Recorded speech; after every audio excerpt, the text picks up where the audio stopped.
Hi everyone, welcome to Busy, Smart, and Strong. I'm Becky Lynn, and 2014 is almost here. You've probably been thinking a lot about the holidays, but it's time to think about New Year, maybe New Year's resolutions, and maybe one of those New Year's resolutions is, I'm going to do what I've been saying I'm going to do for a long time, and maybe that's work for yourself, start your own business. Well, that's kind of scary. It's maybe easier said than done. I think we've all thought many times how we'd like to work for ourselves, but then we don't know what the next steps are. I think a lot of what it takes is money, and how do you get that money? Well, I've got someone here that might be able to help us out with that. So today, let's say hello to Leticia Skiers. She's told me a dozen times, but Leticia Skiers, and she's with Biltmore Bank of Arizona. Good morning, Leticia. Good morning. Thank you for having me Thank you for being here today. So do you get a lot of women coming in saying, I want to start my own business. Can you help me?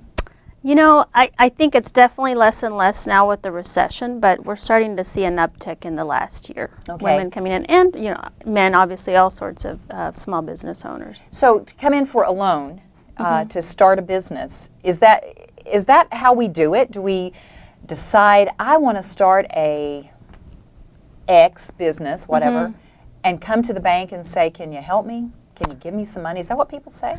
Generally, that's one way to do it. Banks want to see that you've got some capital in there, that you've invested. They also want to see a track record. So although it's not exclusive that you can't finance startups right now, it's much more difficult.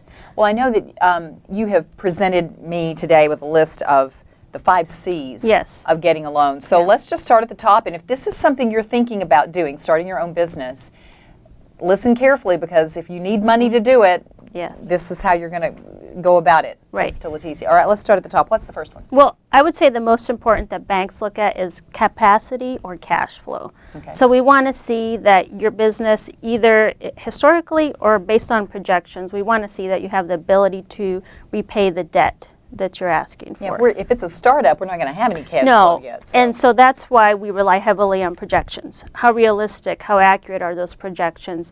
How much good research and industry information do you have to base those projections? So we definitely really dig in and look at the accuracy of those projections. Okay. What's next after capacity? Collateral is the second most important aspect of any kind of loan. And what banks want to see, if you don't have the ability to repay your debt with your cash flow, what do we have to do to, get back our proceeds from the loan? So that's collateral. And we'll look at whether you're doing a revolving line of credit, your accounts receivable, your inventory is your collateral. If you're doing real estate, it's, your commercial building. Also securities, stocks, and bonds. So various types of collateral could be pledged for the loan. Okay. What's third? The third is conditions. So we look at not only in the global economy, but national, regional. We look to see also the conditions of your industry. So for example, one industry that was severely hit is the construction contracting business. Right. So we will look to see, okay, how is the regional market, what's the uptick relative to national? Do we see good trends in that area? Are we comfortable lending again in that area? 4 is capital. As I mentioned to you earlier, even with startups, we want to see that you've injected your own equity into the transaction. So we want to see, generally, I would say 20% of your company, the net worth, we want to see that you have that kind of capital. As you have earnings, we want to see that you're retaining that in the company, not just distributing that to the owners. If they are starting with nothing except their household accounts, how can they get capital? Do we need to go ask relatives, friends? Yes, that's a very good question. Initially, that's a lot of startups at first ask for relatives and friends to get their injection. Then they will go to the bank for further equity injection. So what's the 5th C? The 5th is character. That we want to see good credit. If there's been any issues in terms of foreclosures or short sales or bankruptcy, we want you to tell us up front. Okay. We don't want to find this out on our own. So it's not a deal breaker necessarily, no, as long as not. you explain the situation of what happened. Yeah, and I would say in general, if there's some lates, we just want you to tell us the story up front. If it's a very good story for a short sale or foreclosure, even a bankruptcy that had to do with, restructuring, just really discuss that first thing Okay. Because you want to get a bank's appetite for could they get past this? If you have a strong company, strong collateral, good conditions, could we get past that? So that's what a bank wants to see. Okay. So those are the 5 C's. Something else I wanted to ask about character. It was just something I remember from years ago, people telling me that it was good to go into the bank and do your banking because you met faces, you met people, you got to know. But these days we do so much online banking, Right. And we go through the drive-through constantly. Right.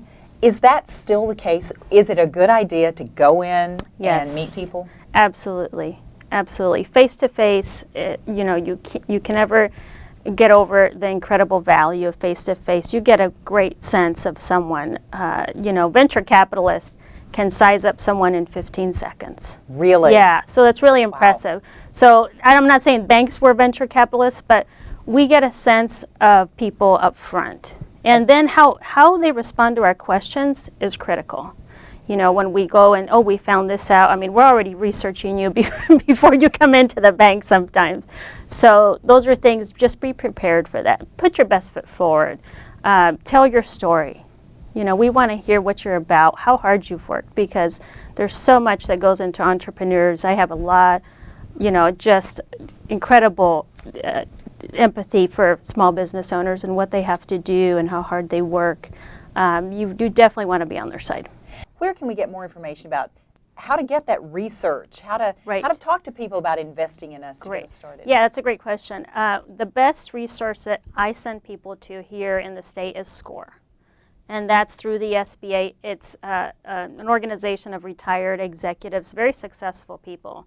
So I tell everyone, go there first because they're going to help you with your business plan, with your projections. They're going to be real with you and tell you how to be prepared when you go to a bank or venture capitalist. They will help you put your best foot forward, which is what you really need to obtain any kind of financing or any other equity injection that you'll need. So it's SCORE, S-C-O-R-E. Yes, and it's through the SBA office. So if you look them up online or the SBA office, they will help you, and it's free. Okay, and free resource. Oh, that's awesome. Yeah. Free, love that word. So we'll put that link there that if you'd like to click and try to find out more information, because I can't think of a better place to start. That sounds great.